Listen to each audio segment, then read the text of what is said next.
nhớ trong tất cả nhớ trong tuổi ý trong gì giờ phong chờ như đây là chờ cười chờ ti chẳng có chờ mùa mà bây giờ là sẽ đã hú tí xí nó bé mù mình chỉ họ lử lo nó chỉ bé là son từ nó cũng mua bé luôn lá nhớ tất cả kia khẩu kế thế là chỉ bé giờ là son nó như bé thì bé mù chính trị sai sẽ bỏ một cái à khủng chúng nó chọn giao tê nhớ trời là chọn lá này giờ thì bé xí xí chọn mua kia sẽ học bỏ mua cái à khủng nó chọn giao nơi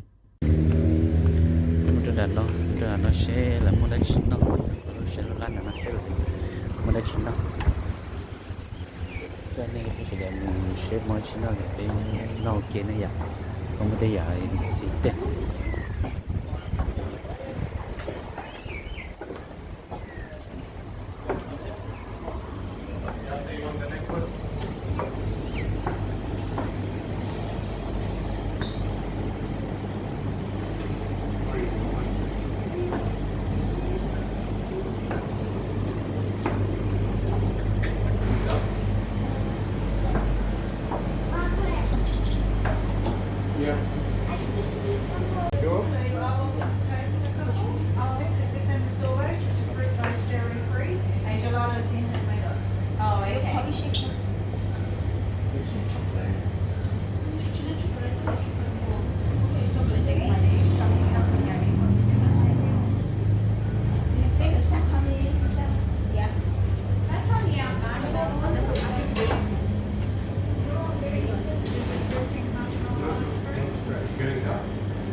được à dạ hẳn luôn như thế anh đó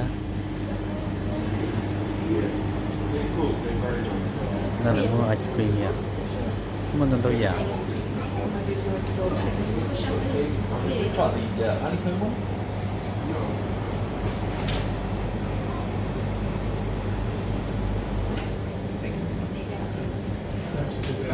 Oh, okay.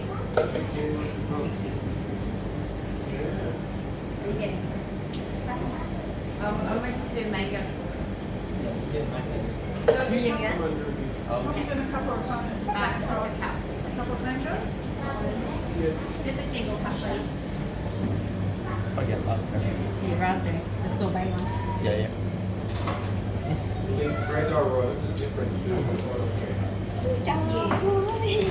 So red Yeah, straight. and Yeah. So when running cash, yeah. workouts, it's just say straight.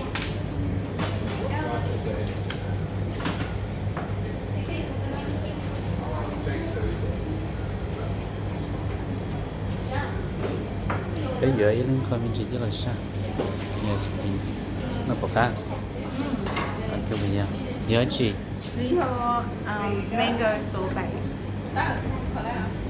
Get a single scoop of the honeycomb, please. còn đây này This is much lower. Tại nó vô raspberry sorbet. Nhất chỉ có hồi lúc nó vô chỉ mango thôi cho nè. chị mong muốn Chỉ mong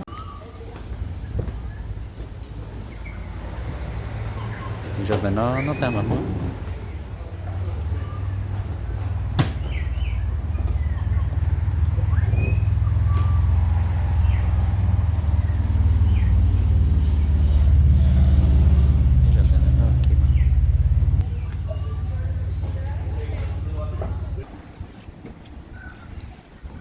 còn nhất thì nó chi sỏi rồi nhớ này nó sẽ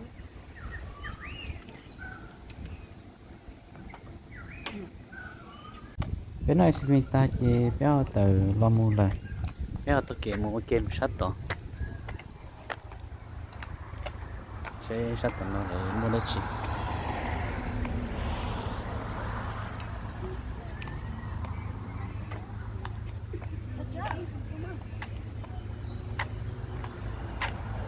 giờ trong tôi là chị trong đi chỉ muốn đăng đi lại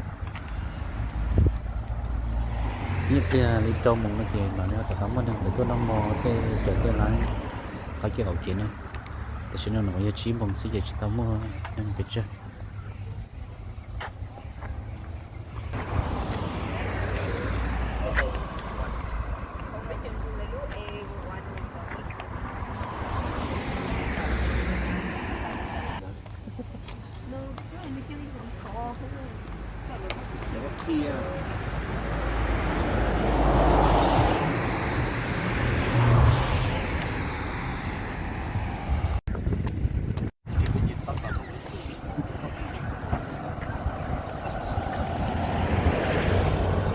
bé đặc cá lòng mùng bé đặc cá lòng trong sát tỏ rồi cái gì là nó mới chỉ bé đặc cá lòng sát tỏ bây giờ bé chỉ chờ chồng nó sát tỏ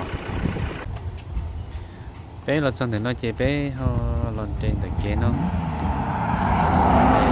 da yên lên mấy bé mà đi họ làm bé sẽ kiếm người da nữa vậy chưa lo chơi giờ trong chơi mình chỉ nói sao sẽ để rõ chỉ bút thế nên chỉ chống vừa nên tôi chỉ chống nhớ chỉ chống để nó nổi da một chỗ có thì tết cháu cái hà nó chỉ thay một tròn trà thì chật chội nữa vậy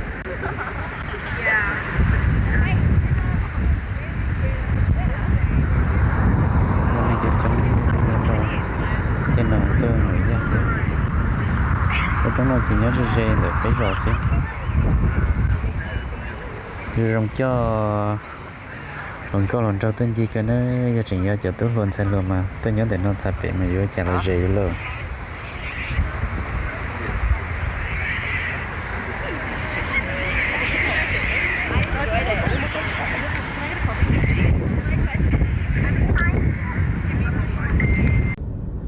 bé nổi da số trống số tại chỉ bé không bị lo một trôn trả sân đặt còn tiền đâu lại một xe mua chỉ nói cho trôn trả bé nó kiên đại à bé một thiệp mua nói cho trả nó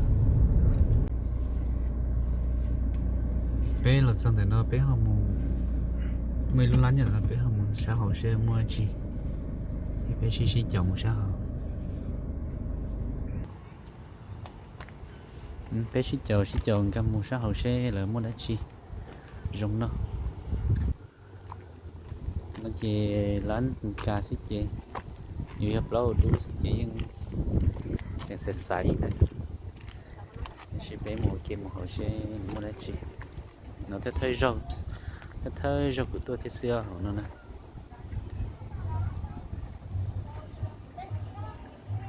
So this is our bar where you get your drinks. Okay. You order your food just in here at the till. Did you want to sit inside or outside? Outside. I suggest outside. It's a little bit less hot.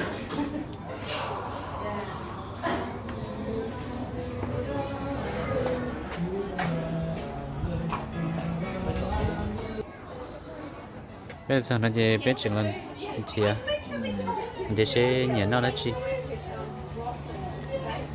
bây giờ nó siêu xe là muốn là chi nó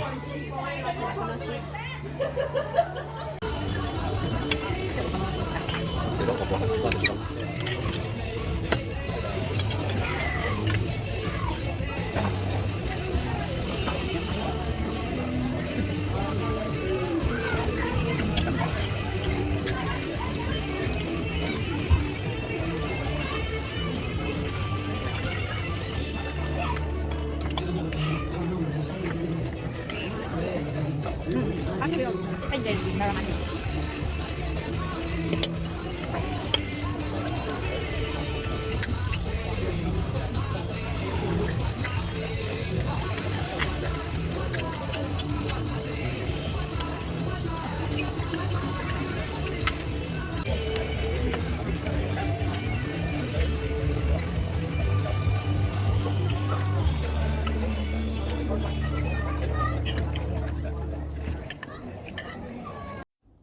của chấm mi phơi giờ bé muốn đóng bao lò từ dân chỉ tới chỉ chẳng đi năng chỉ chống thia ôi ô không thể xí chạy thì dân chỉ tới chỉ liều để bé thứ tại đặc là mình chạy lại tất cả nó thọ ô cho nên sẽ đợi ta thọ nên gì chậu bé thia thọ phơi lo rồi trong cái này trồng trái sẽ đợi chuẩn chỉ cho cái nó cái nhà trồng xí bé mà lấy xin chỉ cho lúc xíu ở treo một trong đó